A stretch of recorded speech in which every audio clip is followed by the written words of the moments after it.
Perasha begins.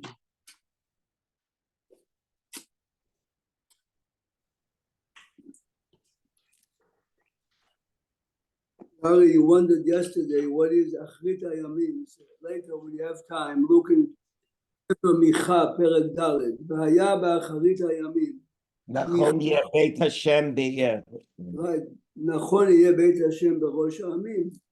This is what Yaakov is. Yaakov, right. Thank you.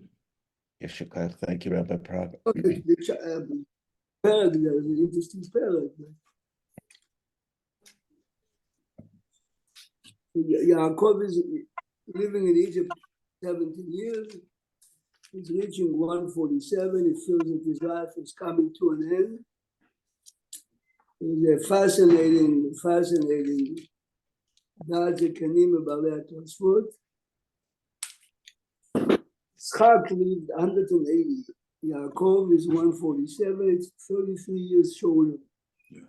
Look in Perek Mem Zayin. Perek Mem Zayin, Sikum Chet and Tet. It's in the Art Scroll, it's page 264.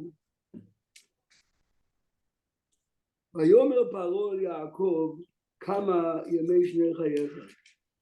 17 years ago, when he introduces his father, Paro is Vayomer Yaakov El Paro Yemei Shnei Megurah 30 u'me'at shana. I'm only 130 years old. Me'at, short, ורעים, not pleasant היו ימי שני חיי. ולא השיגו את ימי שני חיי אבותיי בימי מגוריהם. All the Midrashim are saying that Hashem was not happy in what Yaakov is telling Paro. Hashem says, I saved you from Esav. I saved you from Lavan. I gave you Dinah back. Oh.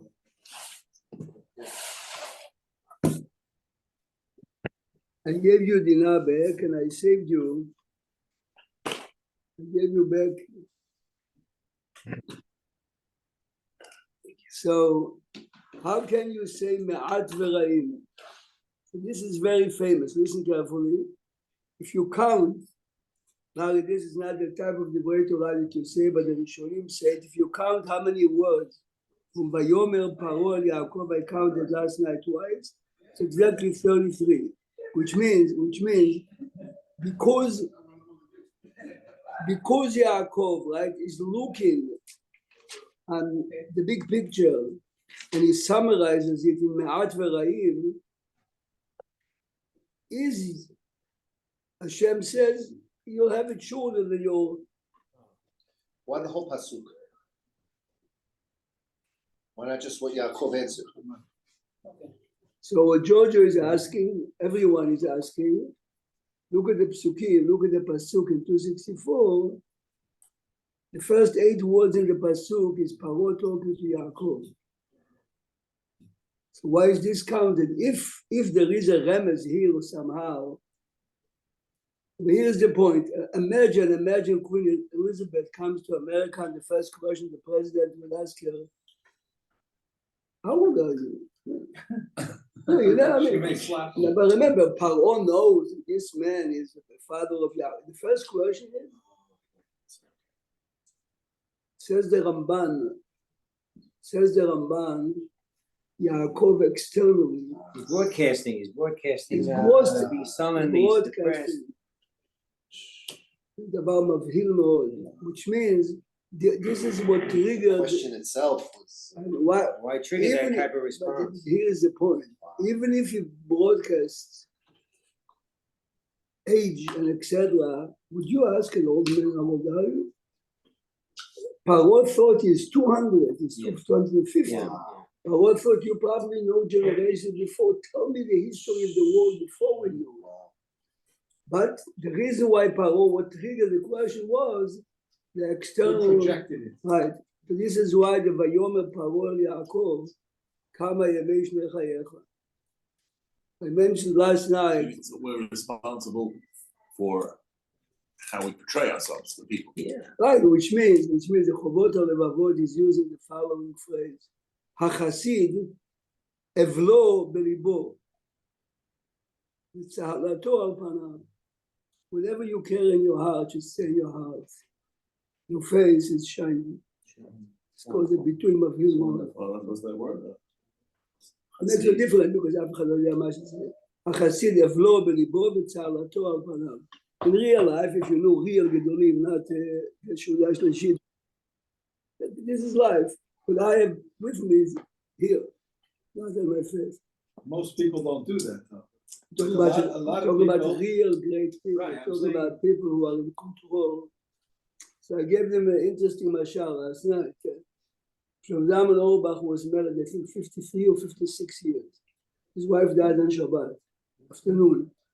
Motzei Shabbat, they took him in the car to a Sha'al Tzedek hospital, not to say goodbye, so to say to his wife. And you can imagine you're coming to a room saying goodbye to your wife. As the elevator comes down, it stops few floors lower, and the man walks in and he soft thumbs up and says, Rebbe, my wife just gave birth. And the rabbi took him and gave him a bracha with a smiling face. The next morning, this guy realizes he came during the Shiva to apologize. He said, what are you apologizing? My job is to make you happy, what I carry. This is exactly, this is, no, but remember. To be able to separate it shows. Okay, that but God obviously it's a life's work. It's not something that happens. Sometimes people that are not well, and they're obviously very depressed, very serious, but sometimes you see people that say, no, I mistake, work on this. Can I come up? Because we can- Positivity despite this. No, but remember this. Let me ask you a question. Do you have a coin for Meisers? Trumas and Meisers? עד כדי כך that Hashem Yeah. took away years. עד כדי כך that Hashem took away years of his life because of that David correct, but this is on Yaakov's level. heavy. It's not. It's Yaakov's level. Don't worry. We don't have to aspire for it. It's fine. So, no, I'm saying David is right. Yaakov is paying for it. But it's what Yaakov is paying here is it's the way you look on your life. It's not what happened now. I mean, the fact that he is broadcasting. We went through a lot, that's for sure. Look carefully now what happens afterwards. I love that. Sorry, Hasid. No, if lo belibo is ever inside, it's halato, and his smile is always upon him. Vayugad. So Rabbi, with the problem, look, we know that Yaakov did have a difficult life. He also had a lot of good, but is the problem that he viewed it only as negative? Like No, okay, but this could be all shiur, but the minute you see it on your face externally, your facial expression, right? Obviously, this is the way you look at it.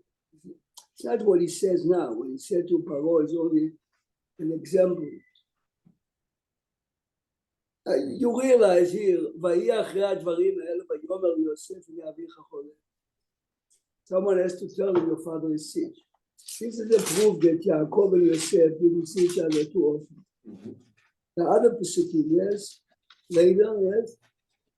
So the question is, many Rishonim are using it as a proof that Yosef kept a distance from his father because he was afraid that he would have to reveal. Answer questions.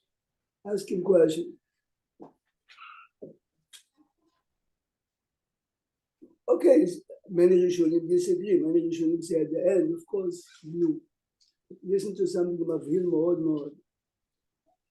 You realize from last week that when Yaakov and Yosef met,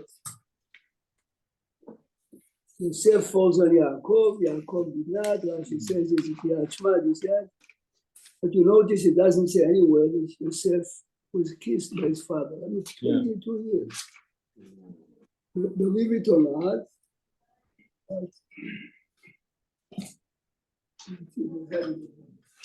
The story was Rav Shimon Auerbach. Zalman Auerbach? Shlomo Zalman Auerbach. It was what? Shlomo Zalman Auerbach. Shlomo. If you have to explain anyone, then you do name, don't say the full name. I just want to be accurate. It says in the end of Masechet Kala in Perek Gimel, we don't have it here. It says over there, that the reason why Yaakov did not kiss Yosef, remember it's very extreme, but this is Masechet Kala, because he couldn't believe that such a good-looking man never touched a non-Jewish woman for the duration of the years. Wow. But this is somebody that shows you who Yaakov was.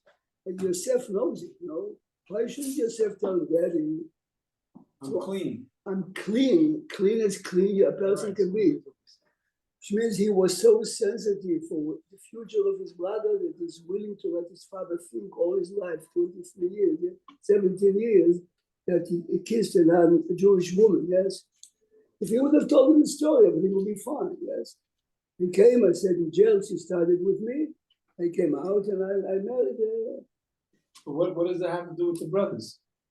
Stayed away. He would have had to tell him.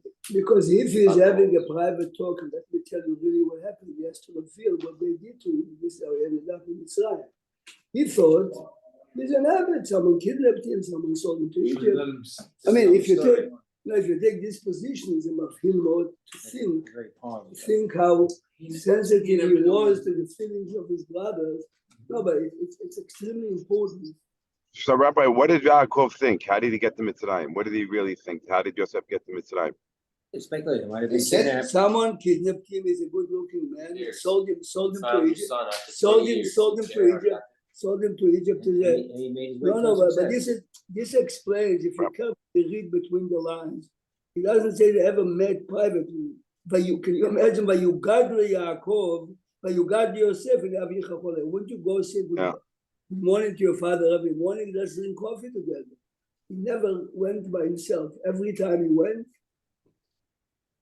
Rabbi, at the end, when he went to get the berachot for his children, he was alone with him.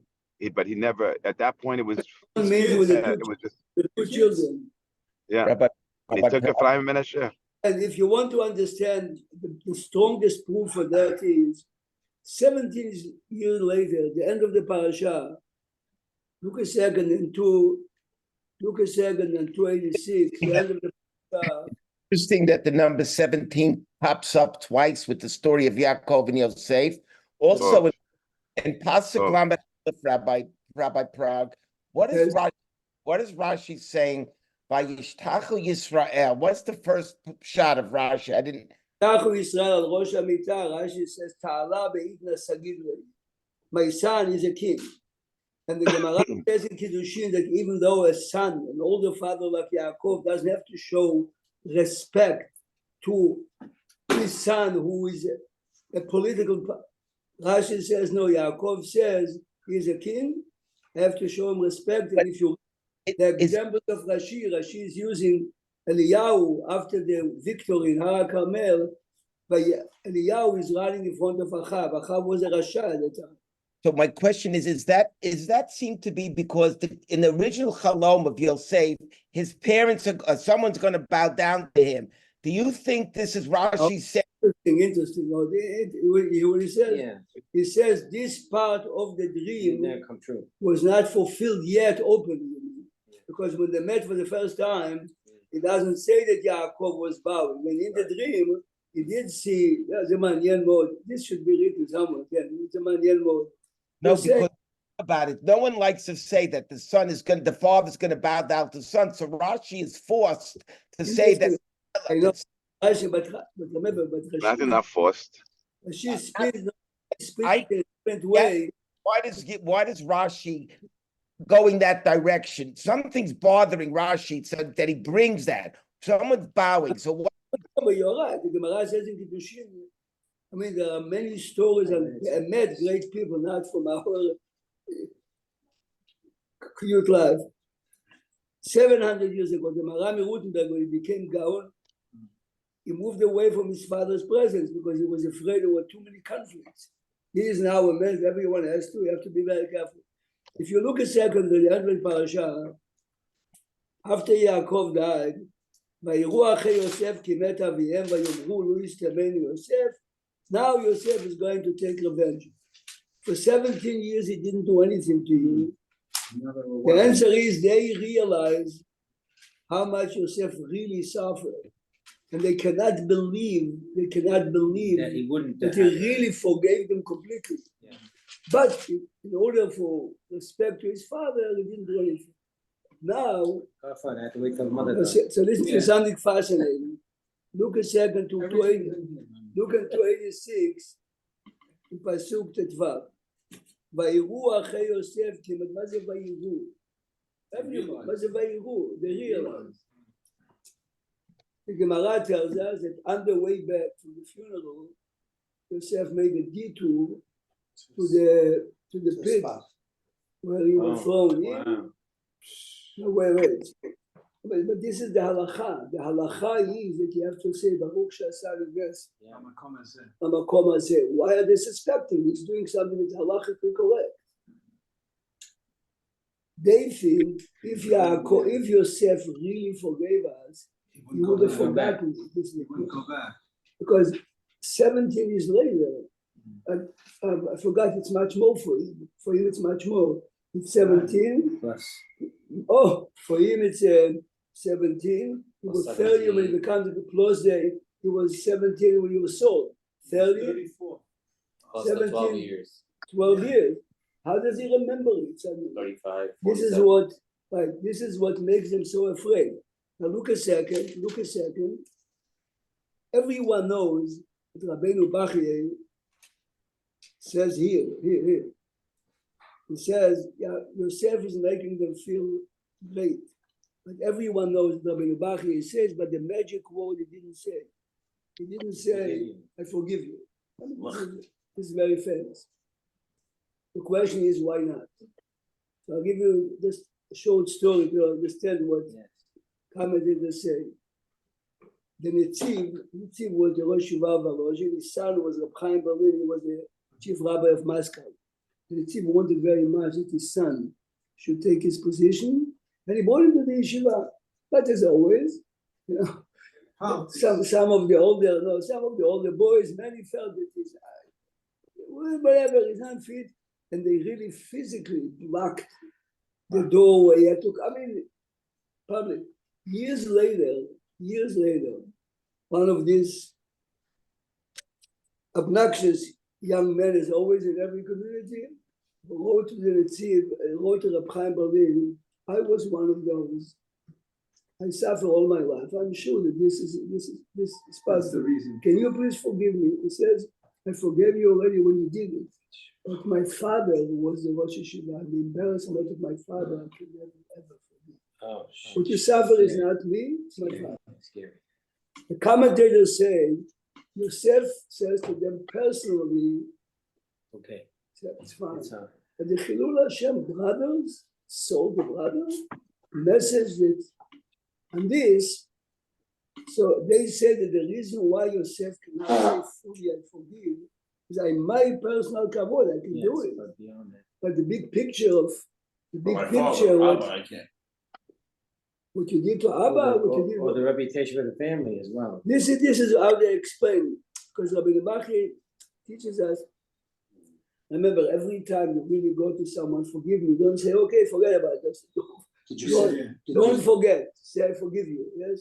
did Yosef get punished for not forgiving them? No, it doesn't say anymore. And everyone knows that Rabbi Bachye says here, and this is why later, So why do you live less than the Asara Rogei Malchut during the Tanaim's time, yes? 10 of the greatest Tanaim in a period of many years were executed as a kapara for Am Israel, but this is it. He says it here. He says it So why right do you here. live less than his brothers? Because he heard 10 times the word Avinu and he didn't say it. It was not. Rabbi Prague. Yes, Because yes. he was a leader. Of course. It takes a lot. Because of the Avinu. Yes, Oh, and then- I thought there's a chazal that says that. No, I'm sure there is a Chazal that. Yes, yes. The Bechor, sure, I'm looking as you're speaking, says it's very interesting. He says, why did they use the word Yistamuni, Yistamani? So he says there's a difference between sinah and stima. Sinah is outward, so they're saying stima means you held something in. Very, very interesting. Hear what he says. Yeah. Hear what he says. The brothers are saying, Luis Stemenu. It's a very unusual word. It's still Isnaenu. Stima means deep inside, Deep down. a grudge inside. Look a second now. When Yaakov is blessing the two brothers, Shmu davar amok מאוד, this is okay. When he's giving the blessing, look a second. When he's telling them to in 272.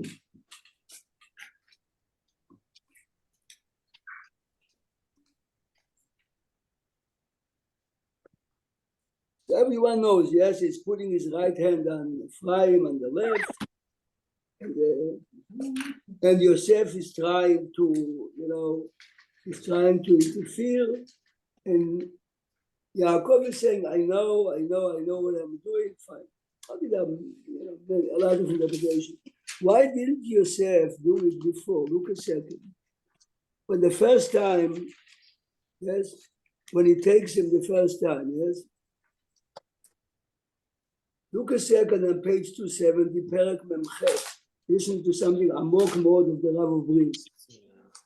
פסוק ה' ועתה שני בניך הנולדים לך בארץ מצרים, עד בואי אליך מצרים אביהם אפרים ומנשה, כי ראובן ושמעון יהיו לי. Okay. He gives them, he makes Ephraim and Menashe. Why didn't Yosef right here say, Daddy, Menashe and Ephraim, not Ephraim and Menashe? Why is Yosef doing it only later? Remember, right now he's giving them a much bigger blessing. He's taking Ephraim and Menashe and he's making them two Shvatim. Why is Yosef interfering only when it comes to the blessing? Says the Rav of Briz here, the name Shvatim did not start until the blessings of Yaakov. The blessings of Yaakov are not Baba's blessings. This is, you are Reuven, you are Shimon, you are Levi, you are Yehuda. Only when they are about to become Shvatim, Yosef gets scared. Why is Ephraim before Menashe? Here is a private visit with the father. He's promising him a lot. But Yosef doesn't feel, okay, so my father says Ephraim before Menashe. But when it comes to appoint them as a Shvatim, now since you always pay attention to the words, right after the blessings, look at it, we never pay attention. I mean, I'm saying it myself. Look at a second, and 282. Look, and I'll look at 84. Look at 84.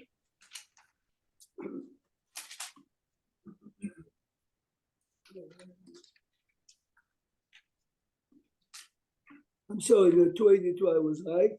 282.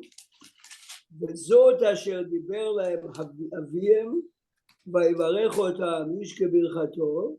And בפסוק לפני זה says כל אלה שבטי ישראל. The first time the word Shvatim appears in Chumash is here. After the blessings. Before that it says Bnei Israel, Bnei Yaakov, Bnei Israel. So only here he is saying what he is saying. I mean, what's the significance of just singling out Shimon and Levi? He is I asking. was gonna give you something else because Reuven, we know he lost the position, so he doesn't want to compare Menashe to Reuven as in he lost it because there's something wrong. Right. So that's why he specifically put Ephraim first. So he shouldn't connect it that he lost the position. That's why Reuven is Bechor, but he lost the position to Yehuda. So that's why he didn't want to put Menashe or Ephraim, because then you're going to say, oh, if I'm going to connect it back to this, he lost it because he did something wrong. He didn't do anything wrong. It's better. Jack is asking, Mazi Shimon v'Levi Achim. In order to answer your question, I mean, Rabbi Kamenetsky in his book, Kamet Yaakov, has a very important essay here. We would live in life like that, the Jewish people. That's what he said. The question is, what did Yaakov really planned to tell the brothers. So he found the Lashon of the Midrash is this, Vetzivam, children ala machloket. What is it Vetzivam? I commend you on the machloket. I should tell you, machloket is bad. This is what Rabbi Kamenetsky says. That's a Midrash? That's a Midrash? The Shola Midrash is Vetzivam, right? Says Rabbi Kamenetsky, Yaakov is telling them, if you want to run a Jewish nation, you have to be different from each other. Because each one of you, I'm going to point out the qualities that you have. You have A, you have B, you have C, you have D. And he says he was telling each one his qualities in front of the others. But Shimon veLevi, Achim, look how good you work together, but you misused your power. So which means here you can see how unity can work the opposite way. But the idea is Sivam ala machloket means look on the Jewish community. The analogy is mine. It's a bouquet of flowers. Every flower is adding something, but every flower stands on its own. So Yaakov is basically telling each one, this is the quality you have, but you missed it. Reuven was jealous for the kavod of his mother. Amazing. The Dudaim that he brought his mother was the symbol on his flag. Everyone remembered, I really cared for my mom, but your judgment. You used it in the wrong way. You used it the wrong way. Shimon veLevi, the zealousness you demonstrated was amazing, but the wrong way because potentially you put our life in life. Yehuda and etc. and etc. Tzivui is something usually you say for something positive, not something that you want to refrain from. You say that he's commanding them. You should be different. Don't be afraid of your differences, but just keep it. The only way for a community to exist is that there is an inner unity, but everyone goes his own way. Tzivam ala machloket. You should be different. I mean, if you want a good example for that, remember this is good for speech for rabbis. What is the custom of marrying a woman in the ring? What's the advantage of a ring? At any point of the ring is connected, but everyone goes his own way, which means everyone in life has to be yourself, but you have to feel connected. This is Vetzivam ala machloket. You have to be together because you are Am Israel. The success of Am Israel is if everyone knows his quality and is trying to contribute to the tzibur. I mean, in real life, of course, it's Rabbi, we all have our own phones, but if no Wi-Fi connecting us all together. good. Here it is, the Wi-Fi is good. Rabbi Prague, that's the concept. Yerushalayim Havia K'ir Shechubra LaYachtav. The Midrash says exactly that. Yerushalayim had the power to connect people internally. We're really gonna miss these Perashiot. This is life, lessons of life. It's amazing. Sefer Bereshit. It's amazing. It's No, but it's Tzivam ala machloket is this one. On which Everything is pasuk does it say? dry that? after that. Tzivam ala that's machloket. full. seemingly. That's full. Look at 274. You begin with the third one.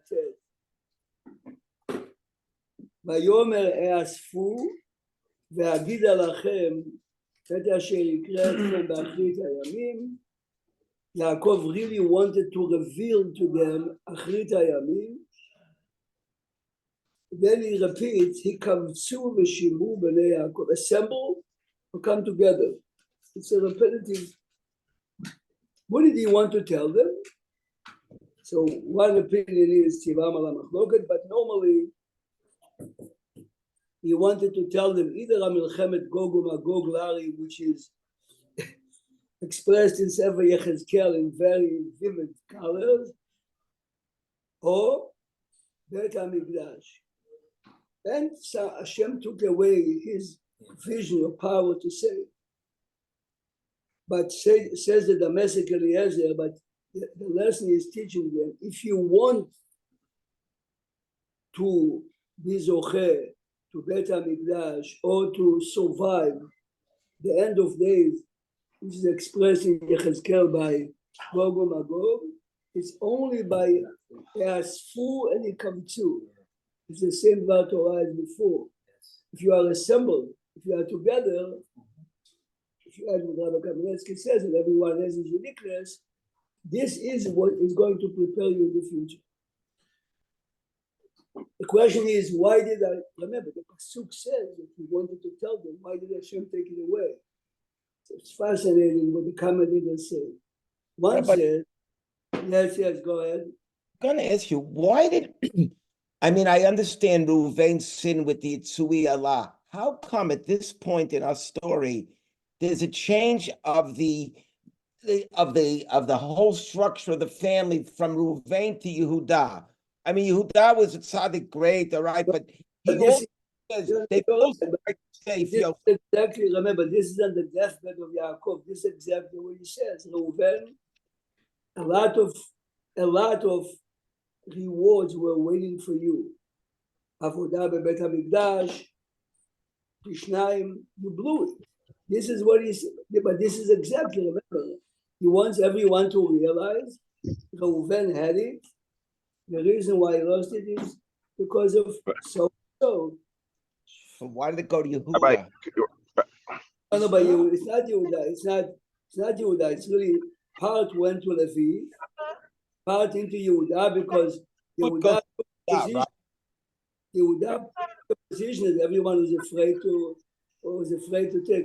Rabbi, could you finish? No, Rabbi, can you finish that last point? The one about what happened when he was taking away, why Hashem took it away from Yaakov. There are opposite opinions in the great books. One opinion is, if you know where the Geulah is, I mean, right now, if you come to a family and says, you see what happened, what started October 7th? This is, I'm listening to speeches. It's the simanim of the Geulah. This is to make those who suffer very well. But if it's 1,000 years ago and you know that it's not coming, you give up on it. The opposite position says the Rebbe of Chisra, which was one of the masters of Chassidut, he said the opposite. The minute you know it's coming to an end, it makes it easier. Part of the Galut is it looks like there's no light at the end of the tunnel. Right. We still have to pray, Rabbi. Still have to pray. Believe that it's coming. Try to do whatever you can currently to see the light. Shabbat Shalom. Shabbat Shalom, Rabbi. Oh. See, he's asking a good question. What did you